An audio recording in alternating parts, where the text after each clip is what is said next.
Good morning, all of you. Good morning, sir. Good morning, sir. Good morning, sir. Okay. કાલે આપણે બહોળના પરમાણ્વીય નમૂના આધારિત બધા સૂત્ર જોયેલા, બરાબર? ઓકે, ચાલો તો પછી આજે આગળ વધીએ તો આપણે સૂત્ર જે હતા આપણે જોયા એમાં આયનીકરણ, એન્થાલ્પી, હાઇડ્રોજન અને હાઇડ્રોજન જેવા આયનો માટે, બરાબર? આયનીકરણ, એન્થાલ્પી,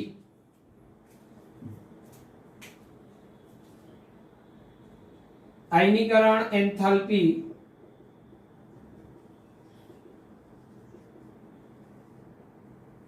હાઇડ્રોજન અને તેના જેવા આયનો, એટલે એક ઇલેક્ટ્રોન ધરાવતા હોય. આયનીકરણ એન્થાલ્પી એને અંગ્રેજીમાં આયોનાઇઝેશન એન્થાલ્પી કહેવાય, શોર્ટમાં આઈએ કહેવાય. આયનીકરણ એન્થાલ્પી એટલે ઇલેક્ટ્રોનને અનંત અંતરે દૂર કરવા માટે જરૂરી ઉર્જા. હાઇડ્રોજન લઈએ તો હાઇડ્રોજન પરમાણુમાં કેન્દ્ર, આ એની પહેલી કક્ષા, આ બીજી, આ ત્રીજી, આ ચોથી, અપ ટુ આ ઇન્ફિનિટી. તો અહીંયા પહેલી કક્ષામાં ઇલેક્ટ્રોન હોય હાઇડ્રોજનમાં, H પરમાણુ. તો આ પહેલી કક્ષામાંથી ઇલેક્ટ્રોનને અનંત અંતરે દૂર કરવા માટે જરૂરી ઉર્જા એને એની આયનીકરણ ઉર્જા કહેવાય, બરાબર? એટલે આયનીકરણ એન્થાલ્પી ફોર હાઇડ્રોજન, તો ઇલેક્ટ્રોનને અનંત અંતરે દૂર કરવા માટે જરૂરી ઉર્જા, દૂર કરવા માટે જરૂરી ઉર્જા. તો હાઇડ્રોજન જેવા પરમાણુમાં ઇલેક્ટ્રોન હોય n બરાબર 1 માં, n બરાબર 1 માંથી n બરાબર ઇન્ફિનિટી માં દૂર કરવા જરૂરી ઉર્જા, તો એ જરૂરી ઉર્જા એને આયનીકરણ એન્થાલ્પી કહેવાય. તો એ કેટલી જરૂર પડે? તો પહેલી કક્ષામાં કેટલી ઉર્જા છે અને ઇન્ફિનિટીની કક્ષામાં કેટલી ઉર્જા છે એ આપને ખબર હોય તો બેનો તફાવત લઈ લઈએ તો અનંત અંતરે દૂર થવા એને કેટલી ઉર્જાની જરૂર પડેલી એ મળી જાય. આયનીકરણ enthalpy is equal to E infinity minus E1 hydrogen પરમાણુ માટે, બરાબર? આયનીકરણ enthalpy is equal to E infinity minus E1. E infinity અનંત અંતરે તો ઉર્જા કેવી છે? શૂન્ય.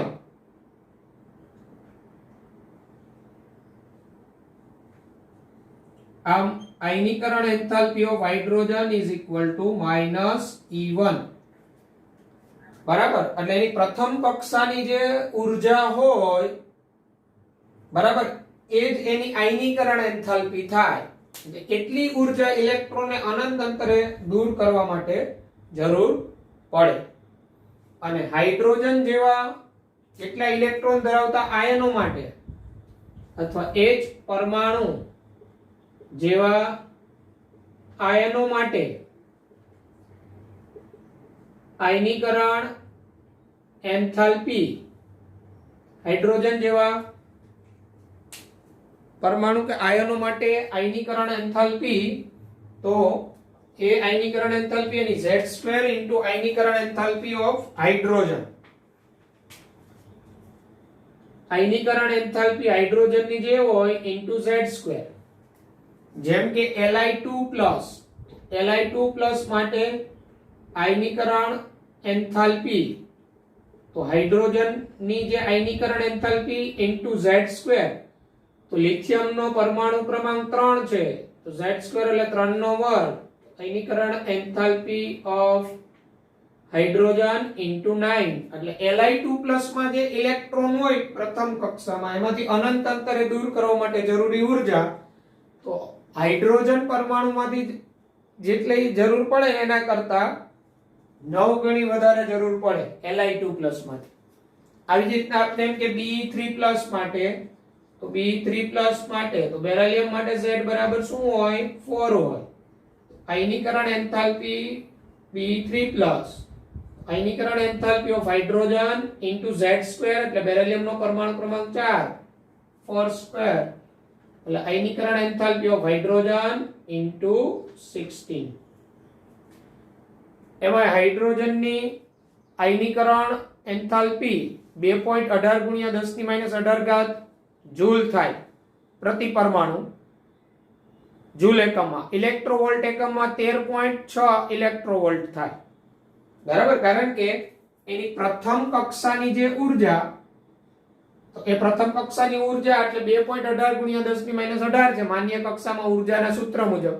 કારણ કે હાઇડ્રોજનનો પરમાણુ ક્રમાંક 1, હાઇડ્રોજનની કક્ષા 1 એટલે આપણે આ જે માન્ય કક્ષામાં ઊર્જાનું સૂત્ર -RH Z2/n2 માં કિંમત મૂકીએ પછી માન્ય કક્ષામાં ઊર્જા એટલી મળે એટલે આયનીકરણ એન્થાલ્પી ઓફ હાઇડ્રોજન આ માઈનસ નિશાની માઈનસ એની પ્રથમ કક્ષાની ઊર્જા 2.18 ગુણ્યા 10 ની -18 ઘાત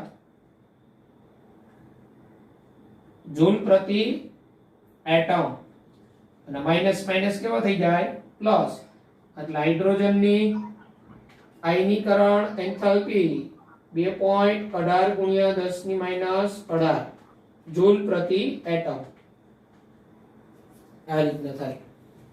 બરાબર, એટલે આયનીકરણ એન્થાલ્પી થી અને હાઇડ્રોજન જેવા અન્ય માટે આયનીકરણ એન્થાલ્પી મેળવવા હાઇડ્રોજનની જે આયનીકરણ એન્થાલ્પી હોય ઇન્ટુ Z2 મુજબ ગણી શકાય.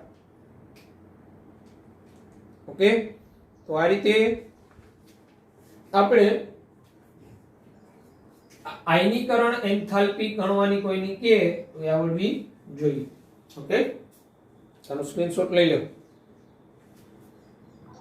સર સ્ક્રીન નીચે લખેલું નથી દેખાતું.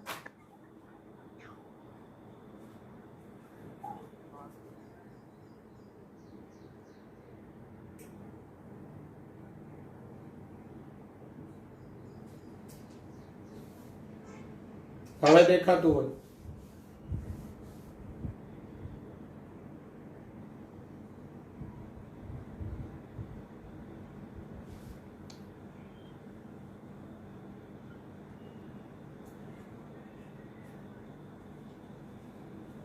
ચાલો પછી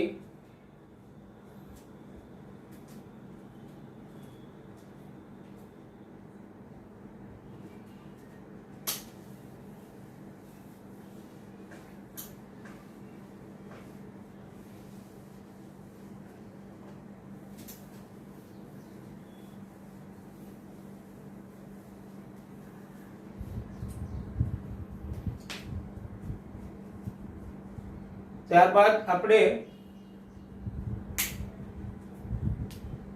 આ લાયમન બામર પાસન બ્રેકેટ ફંડ શ્રેણી જે ભણેલા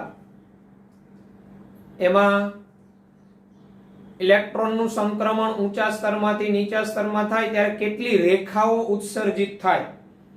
બરાબર, તો એ રેખાઓ ઉત્સર્જિત થાય એની સંખ્યા એનું સૂત્ર અને આ બધી શ્રેણીમાં મહત્તમ તરંગ લંબાઈ અને ન્યૂનતમ તરંગ લંબાઈ આવૃત્તિ એના બધાના ફોર્મ્યુલા એક બે ના હું અહીંયા ગણીને તમે આપું બાકીના બધાના તમને આવડી જશે કઈ રીતના ગણતરી કરવી. બરાબર, એટલે આપણે આ જે ભણેલા હતા લાયમન બામર પાસન બ્રેકેટ ફંડ શ્રેણી એમાં ફોર્મ્યુલા આપણે સમજવા છે. બરાબર, તો એ જે આ બોહરના નમૂનામાં જે ઊર્જાના સૂત્રની વાત આવેલી એના પરથી ને n બરાબર 1 n બરાબર 2 n બરાબર 3 n બરાબર 4 n બરાબર 5 n બરાબર 6 અને n બરાબર ઇન્ફિનિટી આ હતી લાયમન બામર પાસન બ્રેકેટ ફંડ અને હમ્ફ્રી. હવે લાયમન 1 થી 2 આ એની પ્રથમ રેખા તો એમાં મહત્તમ તરંગ લંબાઈ એની પ્રથમ રેખાની તરંગ લંબાઈ મહત્તમ હોય આની. આ એની બીજી રેખા, આ એની ત્રીજી રેખા, આ ચોથી રેખા, આ પાંચમી રેખા અને આને લિમિટિંગ લાઈન કહેવાય. આ જે થઈ એ લાઇમન માટે લિમિટિંગ લાઈન કહેવાય. લિમિટિંગ લાઈન એટલે મર્યાદિત રેખા. જે આપણે ત્યારે આ લાઇમન બામર પાસન બ્રેકેટ ફંડ શ્રેણી ભણેલા. તો જો દરેક શ્રેણીમાં એની પ્રથમ રેખા હોય ને, દરેક શ્રેણી એની પ્રથમ રેખા મહત્તમ તરંગ લંબાઈ ધરાવતી હોય અને એની લિમિટિંગ લાઈન એટલે કે એક કક્ષા બીજી કક્ષા ઇન્ફિનિટી હોય અને બાકીનો એના વિસ્તાર, તો એ છે ને ન્યૂનતમ તરંગ લંબાઈ ધરાવતી હોય. કારણ કે તરંગ લંબાઈ હોય ને, તરંગ લંબાઈ એ ઉર્જાના વ્યસ્ત પ્રમાણમાં હોય. તો ઇન્ફિનિટી થી n બરાબર 1 માં આવે ને ત્યારે વધુ ઉર્જા ઉત્સર્જિત થાય. તો વધુ ઉર્જા ઉત્સર્જિત થાય એનો મીનિંગ ટૂંકી તરંગ લંબાઈ ઉત્સર્જિત થાય. જ્યારે 2 થી 1 માં સંક્રમણ તો ઉર્જા ઓછી ઉત્સર્જિત થાય. તો 2 થી 1 માં સંક્રમણ તો ઉર્જા ઓછી ઉત્સર્જિત થાય તો વધુ તરંગ લંબાઈ હોય લેમ્બડા. બરાબર. તો લાઇમન બામર પાસન બ્રેકેટ ફંડ શ્રેણીમાં, દાખલા કે લાઇમન, તો લાઇમન શ્રેણીમાં એટલે અહીંયા હું નોંધ લગાવી દઉં, દરેક શ્રેણીની પ્રથમ રેખા, દરેક શ્રેણીની પ્રથમ રેખા મહત્તમ તરંગ લંબાઈ ધરાવતી હોય. મહત્તમ તરંગ લંબાઈ અને ન્યૂનતમ આવૃત્તિ, કારણ કે પાછું આવૃત્તિ અને તરંગ લંબાઈ પાછા વ્યસ્ત હોય. એટલે દરેક શ્રેણીની પ્રથમ રેખા મહત્તમ તરંગ લંબાઈ અને ન્યૂનતમ આવૃત્તિ ધરાવતી હોય. ન્યૂનતમ આવૃત્તિ ધરાવતી હોય દરેક શ્રેણી. જેમ કે લાઇમન ની કઈ રેખા મહત્તમ તરંગ લંબાઈ ધરાવે? તો આ 2 થી 1 વાળી પ્રથમ રેખા. બામર ની કઈ રેખા મહત્તમ તરંગ લંબાઈ ધરાવે? તો બામર ની પ્રથમ રેખા એટલે 3 થી 2 નું સંક્રમણ. બરાબર. પાસન ની કઈ રેખા મહત્તમ તરંગ લંબાઈ ધરાવતી હોય? તો 4 થી 3. આ પાસન ની પ્રથમ રેખા છે, પાસન શ્રેણીની. બરાબર. એવી રીતના બ્રેકેટ ની 5 થી 4, એવી રીતના ફંડ ની તો કે 6 થી 5. આમ દરેક શ્રેણીની પ્રથમ રેખા મહત્તમ તરંગ લંબાઈ ધરાવતી હોય. દરેક શ્રેણીમાં એની પ્રથમ રેખા. એટલે ક્યારે આપને એવા પ્રશ્ન આવે કે લાઇમન શ્રેણીમાં મહત્તમ તરંગ લંબાઈ શોધો, તો મહત્તમ તરંગ લંબાઈ શોધો ડાયરેક્ટ એવું પૂછે તો આપણે કયું સંક્રમણ ધ્યાનમાં લેવાનું? આ 2 થી 1. એટલે કાલે આપણે સૂત્ર ભણી ગયા હતા તરંગ લંબાઈ શોધવા, 1/λ વાળું સૂત્ર આવ્યું હતું. બરાબર. 1/λ is equal to 3 આપણે પેલું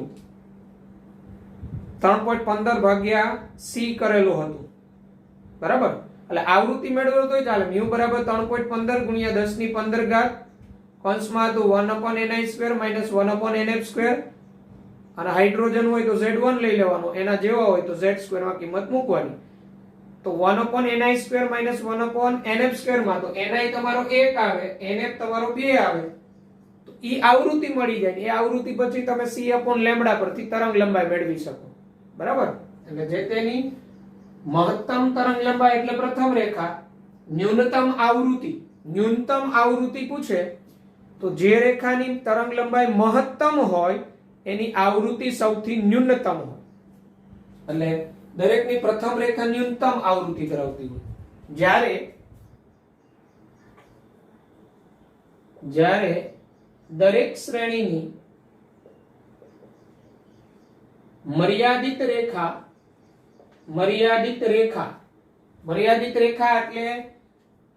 એટલે ઇન્ફિનિટી થી જે તેના વિસ્તાર સુધી. દાખલા તરીકે લાઇમન ની મર્યાદિત રેખા એટલે કયું સંક્રમણ? ઇન્ફિનિટી થી n બરાબર 1. જ્યારે દરેક શ્રેણીની મર્યાદિત રેખા તો આ લિમિટિંગ લાઈન કહેવાય. તો મર્યાદિત રેખા ન્યૂનતમ તરંગ લંબાઈ અને મહત્તમ આવૃત્તિ ધરાવતી હોય. જેમ કે લાઇમન તો n ઇન્ફિનિટી થી n1 સુધીનું સંક્રમણ, તો આ લાઇમન ની લિમિટિંગ લાઈન કહેવાય. લાઇમન લિમિટિંગ લાઈન. લિમિટિંગ લાઈન એટલે મર્યાદિત રેખા. એટલે મર્યાદિત રેખા હોય ને એમાં એક કક્ષા તો n બરાબર ઇન્ફિનિટી જ હોય અને બીજી કક્ષા પછી એના વિસ્તાર મુજબ લાઇમન હોય તો ઇન્ફિનિટી થી 1, બામર હોય તો ઇન્ફિનિટી થી 2, પાસન હોય તો ઇન્ફિનિટી થી 3, આ રીતના થાય.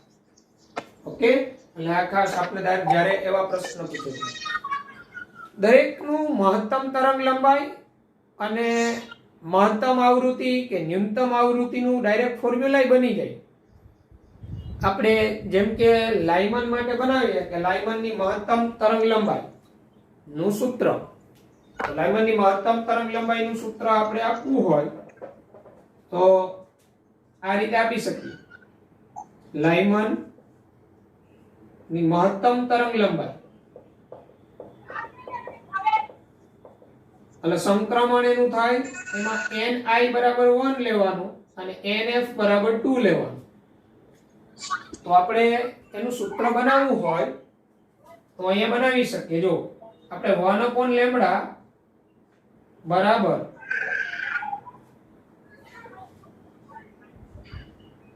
અહીંયા આપણે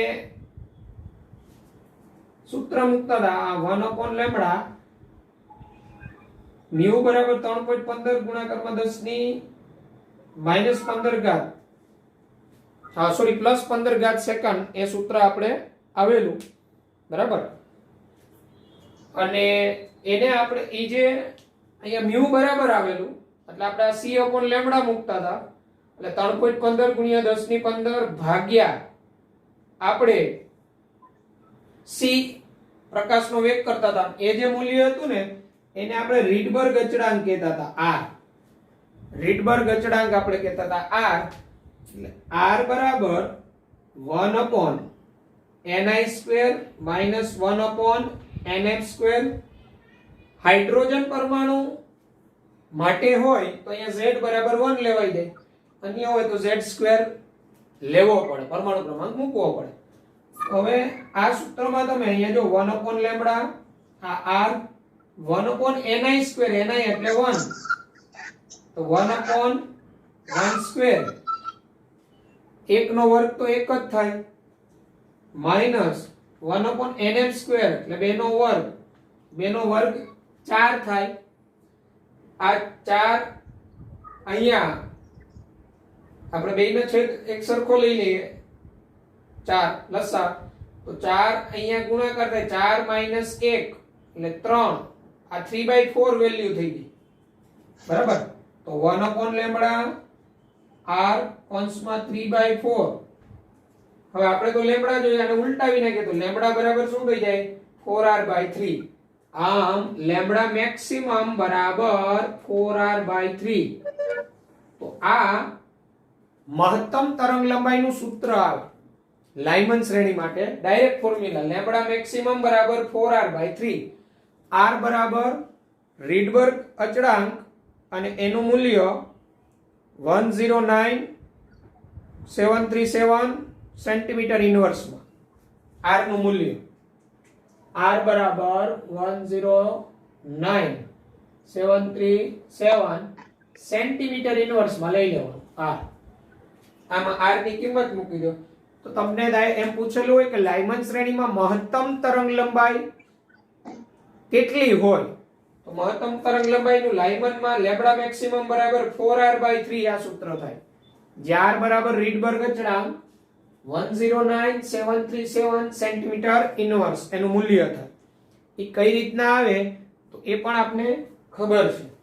આનું આવૃત્તિનું સૂત્ર જે મેળવેલું આપણે ત્યાં આપણે 3.15 ગુણ્યા 10 ની 15 ઘાત હતી એને ભાગ્યા c કરેલો પ્રકાશનો વેગ ત્યાંથી મળેલું છે. આ તમે એક લાઇમનની મહત્તમ તરંગ લંબાઈનું મેળવેલું. આવું જ તમે બામર, પાસન, બ્રેકેટ, ફોન, અમ્પ્રી બધા માટેનું મેળવી શકો બરાબર. આ એક હાઇલાઇટ આપી. બાકી બધાના જે ફોર્મ્યુલા છે તો એનું હું પીડીએફ તમને મોકલી દઈશ કોષ્ટક દરેકનો. મહત્તમ તરંગ લંબાઈ, ન્યૂનતમ તરંગ લંબાઈ. મહત્તમ આવૃત્તિ અને ન્યૂનતમ આવૃત્તિનું સૂત્ર બધાના, જેથી જો ફોર્મ્યુલા ડાયરેક્ટ યાદ રહી જાય તો તમે સરળતાથી એમસીક્યુ સોલ્વ કરી શકો. બરાબર.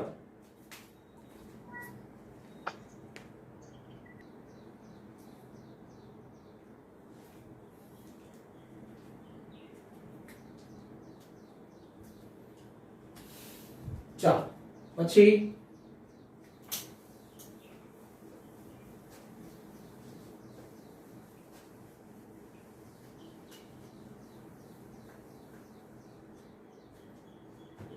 જો લાયમન માટે ન્યૂનતમ આવૃત્તિનું સૂત્ર,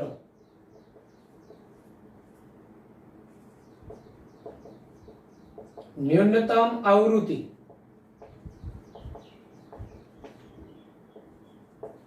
ન્યૂનતમ આવૃત્તિ એટલે મહત્તમ તરંગ લંબાઈ જે રેખાની હોય એ, એટલે 2 થી 1 સંક્રમણ, એટલે ni બરાબર 1 nf બરાબર 2 આવૃત્તિનું સૂત્ર. તો આપણે ખબર હોય તો ડેલ્ટા E નું જે સૂત્ર હતું, ડેલ્ટા E બરાબર RH 1/ni square minus 1/nf square. આ અહીંયા આપણે ડેલ્ટા E બરાબર ખબર હોય h ન્યુ લઈ શકાય. h ન્યુ બરાબર RH 1/ni square minus 1/nf square. તો ન્યુ બરાબર RH by h 1/ni square minus 1/nf square. આ સૂત્ર. તો આપણે લાયમન શ્રેણીમાં ન્યૂનતમ આવૃત્તિ એટલે કયું સંક્રમણ 1 થી 2, ni બરાબર 1 અને nf બરાબર 2. તો ન્યુ બરાબર RH by h 1/1 square minus 1/2 square. તો 2 નો વર્ગ કેટલો થાય? 4. આ 4 અહીંયા ગુણાકાર 4 માઈનસ 1 ભાગ્યા 4 એટલે 3/4. તો ન્યુ બરાબર RH upon h into 3/4. આ લાયમન શ્રેણીમાં ન્યૂનતમ આવૃત્તિનું સૂત્ર આવે RH upon h into 3/4.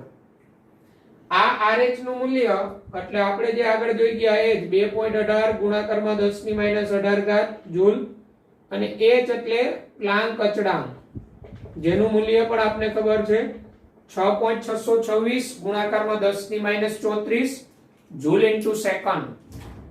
આ ન્યૂનતમ આવૃત્તિનું સૂત્ર આવે લાયમન માટે. અને આ જે છે આ ન્યૂનતમ લાયમન માટે, અને લાયમન માટે મહત્તમ. તો મહત્તમ આવૃત્તિ એટલે ન્યૂનતમ તરંગ લંબાઈ કઈ હતી? તો ઇન્ફિનિટી થી 1. તો આવૃત્તિ મહત્તમ લાયમન માટે તો RH by h 1/ni square એટલે 1 નો વર્ગ અને 1/ ઇન્ફિનિટી સ્ક્વેર. તો આ તો મૂલ્ય 0 થઈ જાય. 1/1 સ્ક્વેર 1 જ થઈ જાય. તો મ્યુ મહત્તમ આવૃત્તિ મહત્તમ એટલે RH બાય h આ હર્ટ્ઝ એકમ આવે, હર્ટ્ઝ અથવા સેકન્ડ ઇનવર્સમાં આવૃત્તિ. તો આ રીતે આપણે કોઈ દરેક શ્રેણીની મહત્તમ તરંગ લંબાઈ, ન્યૂનતમ તરંગ લંબાઈનું સૂત્ર, દરેક શ્રેણી માટે મહત્તમ આવૃત્તિ, ન્યૂનતમ આવૃત્તિનું સૂત્ર બનાવી શકીએ. આવું તમે બામર શ્રેણી માટે બનાવી શકો, પાસન શ્રેણી માટે, બ્રેકેટ માટે, ફંડ માટે બનાવી શકો. તો ચાલો કોણ મને કહેશે મારે બામર, હા ચાલો તમે જ બનાવો. ચાલો બામર શ્રેણીનું મહત્તમ તરંગ લંબાઈ અને ન્યૂનતમ તરંગ લંબાઈ, બામર શ્રેણીમાં મહત્તમ આવૃત્તિ અને ન્યૂનતમ આવૃત્તિના સૂત્ર બનાવીને મને ફટાફટ જવાબ આપો 5 મિનિટમાં દરેક.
ચલો થઈ ગયું.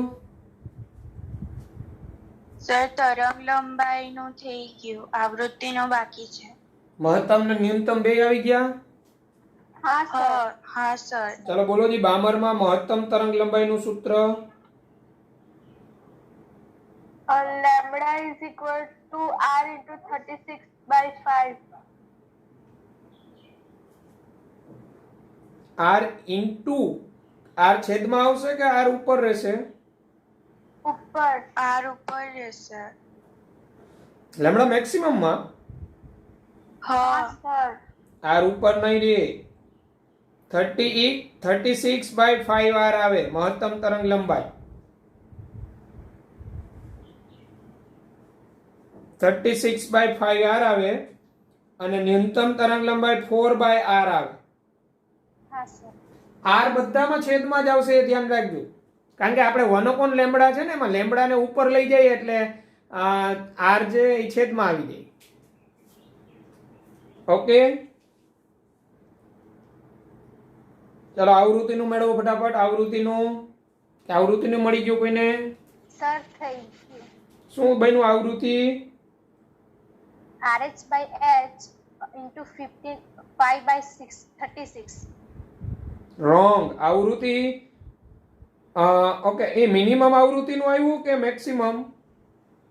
ન્યૂનતમ આવૃત્તિ. હા ન્યૂનતમ. મિનિમમનું. હા ન્યૂનતમ આવૃત્તિ આ જ રીતના આવે RH/H, પરંતુ શું થઈ જાય? 5/36 થઈ જાય. શું થઈ જાય? 5/36. એટલે જો સિમ્પલ વાત છે, આવૃત્તિનું તમારે લેમ્બડા મેક્સિમમ નું આવડે ને તો આવૃત્તિનું આવડી જાય. કારણ કે આવૃત્તિ અને લેમ્બડા મેક્સિમમ એકબીજાને કેવા હશે? વ્યસ્ત હોય ને. આવૃત્તિ તો લેમ્બડા મેક્સિમમ માં 36/5 આવ્યું, પેલામાં 5/36 થઈ જાય. બરાબર? એટલે આ રીતના કરી શકો. ચલો ન્યૂનતમ શું આવ્યું? તો એમાં RH/H into 4 થઈ જાય. પેલું લેમ્બડા મિનિમમ 4/r આવ્યું તો મહત્તમ આવૃત્તિમાં 4 છેદમાં જતો રહે. RH/H into 4 થઈ જાય. RH/H into 4. તો આવા જ સૂત્રનું આજે હું તમને એપ્લિકેશનમાં આવા અન્ય જે બધા સૂત્ર હમ્ફ્રી સુધીના, તો એનું PDF મોકલીશ. એટલે એ કોષ્ટક પછી તમે રાખજો. કઈ રીતના આવ્યું એ તમે શીખી ગયા. કારણ કે એક મેં કરાવ્યું, એક તમે જાતે ગણેલું. આવા જ બીજા માટે તમે ગણતરી કરી શકો. બરાબર? પાસન, બ્રેકેટ, ફંડ, હમ્ફ્રી. તો આવા સૂત્ર આપણે જો ડાયરેક્ટ યાદ રહીએ તો MCQ ખૂબ સરળતાથી થાય. આપણે ડાયરેક્ટ મેક્સિમમ મિનિમમ ની વાત કરે કે લાઇમનમાં મહત્તમ તરંગ લંબાઈ શોધો, તો ડાયરેક્ટ સૂત્ર કરી શકો તમે. જો ડાયરેક્ટ સૂત્ર યાદ ના આવે તો મહત્તમ તરંગ લંબાઈ એટલે સંક્રમણ ખબર હોવી જોઈએ. 2 થી 1 એટલે NI બરાબર 1 લેવાનો ને NF બરાબર 2 અને સૂત્રમાં કિંમત મૂકીને મેળવી શકો. આ રીતે કરી શકાય. એટલે આ સૂત્ર મગજમાં રાખીશું. આ સૂત્ર આધારિત આપણે દાખલાઓ પણ ગણતરી કરીશું. અને ત્યાં r ખાસ એક જ મિનિટ વેઇટ, r અને RH એ ખાસ ધ્યાન રાખવાનું. r એટલે 109,737 સેન્ટીમીટર ઇન્વર્સ. RH એટલે 2.18 into 10⁻⁻18. એટલે RH અને r કોન્સ્ટન્ટ લેવામાં ભૂલ ન થાય, એ ધ્યાન રાખીશું. હા બોલો, હવે કોણ હતું ક્વેશ્ચન કરતું હતું? બોલો. સર તમે લાઇમન શ્રેણીના મહત્તમ તરંગ લંબાઈમાં r ઉપર રાખેલો છે. તો એ મેં ઉલટો કરવામાં નીચે નહીં લઈ આવ્યો હોય, પણ આવે નીચે. જો લેમ્બડાને તમે ઉપર લઈ જાઓ તો r નીચે આવી જાય ને. r છેદમાં જ આવશે.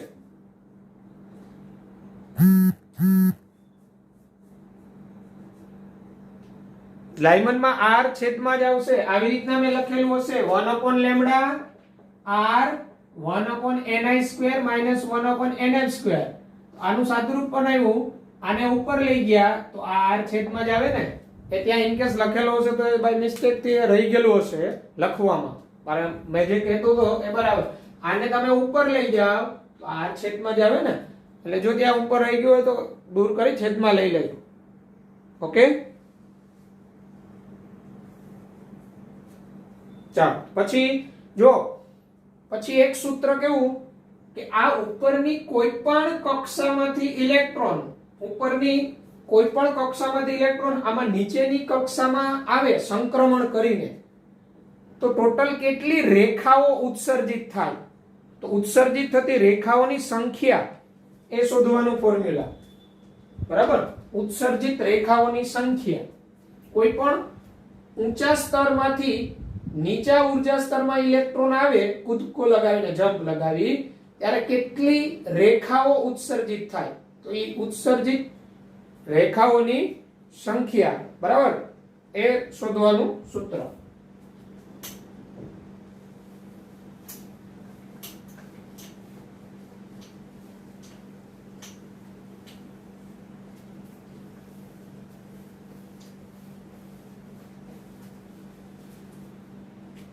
તો ઉત્સર્જિત રેખાઓ, ઉત્સર્જિત રેખાઓની સંખ્યા મેળવવાનું સૂત્ર n2 n1 + 1 અંશમાં n2 n1/2. જ્યાં n2 એ કોઈ પણ ઊંચી ઉર્જા અવસ્થા અને n1 નીચી ઉર્જા અવસ્થા.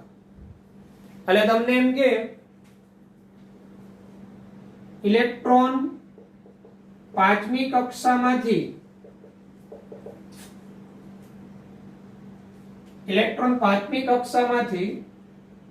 બીજી કક્ષામાં સંક્રમણ કરે છે.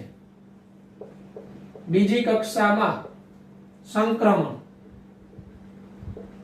કરે છે તો કેટલી રેખા ઉત્સર્જિત થશે, તો કેટલી રેખાઓ ઉત્સર્જિત થશે, આવો પ્રશ્ન બને. તો ત્યાં આ સૂત્ર યાદ હોય સરળતાથી થાય. સૂત્ર યાદ ન હોય તો ગણતરી કરવી પડે, એ પણ આપણે શીખીએ. તો જો ઉત્સર્જિત રેખાઓની સંખ્યા n2 પાંચમી કક્ષા, n1 બીજી કક્ષા +1 n2 - n1 એટલે 5 - 2/2. તો 5 - 2 એટલે 3 + 1 એટલે 4 અને 5 - 2 એટલે 3 એટલે 4 × 3/2 12/2 6. તો જ્યારે ઇલેક્ટ્રોન પાંચમી કક્ષામાંથી બીજી કક્ષામાં સંક્રમણ કરે ને ત્યારે ટોટલ 6 રેખાઓ ઉત્સર્જિત થાય. જોઈએ કઈ રીતના 6. જો આ n = 2 કીધું ને, અહીંયા n = 3 હોય, n = 4 હોય અને n = 5 હોય. એટલે આ રીતના ઇલેક્ટ્રોન 5 થી 2, બરાબર, પછી એ જ ઇલેક્ટ્રોન 5 થી 3, એ જ ઇલેક્ટ્રોન 5 થી 4, પછી આવી જ રીતના ઇલેક્ટ્રોન 4 થી 2, આવી જ રીતના 4 થી 3 અને એવી જ રીતના 3 થી 2. તો થઈ ગઈ ને 1 2 3 4 5 અને 6. તો આ રીતના n = 5 કક્ષામાંથી ઇલેક્ટ્રોન n = 2 કક્ષામાં સંક્રમણ કરે. આ રીતના 6 રેખાઓ ઉત્સર્જિત થાય. 5 થી 2, 5 થી 3, 5 થી 4, પછી 4 થી 2, 4 થી 3 અને 3 થી 2. આ રીતના ટોટલ 6 રેખા ઉત્સર્જિત થાય. જો આ સૂત્ર યાદ ન આવે તો આપણે આ રીતના ગણતરી કરવી પડે. એટલે ઊંચા ઉર્જા સ્તરમાંથી ઇલેક્ટ્રોન નીચા ઉર્જા સ્તરમાં સંક્રમણ કરે ત્યારે કેટલી રેખાઓ ઉત્સર્જિત થાય એની સંખ્યા શોધવાનું આ ફોર્મ્યુલા છે. જ્યાં n2 બરાબર ઊંચી ઉર્જા અવસ્થા લેવાની અને n1 બરાબર નીચી ઉર્જા અવસ્થા લેવાની. આ રીતના. ઓકે, તો એક આ સૂત્ર પણ આપણે આવડવું જોઈએ. રેખાઓ, ઉત્સર્જિત રેખાઓની સંખ્યા શોધવાની.